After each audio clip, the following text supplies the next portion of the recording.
Alexis hurle, crie, frappe le mur, mais ne verse pas de larmes. Laszlo a du talent. Il a déjà la fibre de l'acteur. Mais il le sait, il faut qu'il apprenne à canaliser son énergie et à maîtriser son jeu. Après un an passé au cours Florent à Paris, il a été séduit par le programme de la Petite École d'Arles. Les matières qu'ils proposent, je n'ai pas retrouvé ça dans d'autres écoles, même que ce soit de la théorie ou de l'histoire du théâtre, ce qui paraît quand même assez évident quand on a devenir acteur. Chaque année, une vingtaine de candidats se présentent aux auditions. Le jury n'en retiendra que la moitié.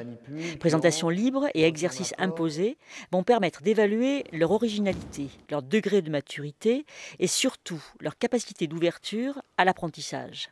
On ne leur demande pas de maîtriser certaines techniques ou d'arriver avec des techniques, mais arrive-t-on à avoir un potentiel capable de s'approprier des techniques, de les faire siennes. Pensez aux ambiances de sonorité que vous avez travaillées pour vos personnages maintenant et appuyez-vous là-dessus pour faire monter l'énergie comique. Les élèves travaillent sur des mises en scène qui seront présentées au public en fin d'année. Tragédie pour les premières années, comédie pour les secondes, car les jeunes acteurs doivent pouvoir aborder tous les registres. Chaque acteur doit trouver son style, ce qu'il a envie de devenir. Certains sont faits plus pour une carrière comique, d'autres plus tragique, d'autres théâtre contemporain, d'autres théâtre classique. Enfin voilà, j'ai envie vraiment de leur donner la possibilité de ressentir ce qui en eux est vital par rapport au métier qu'ils vont exercer. L'école collabore régulièrement avec les musées ou les institutions culturelles de la ville. Parmi les 7 diplômés de la dernière promotion, 4 ont été recrutés sur une tournée, 2 autres ont monté leur propre spectacle.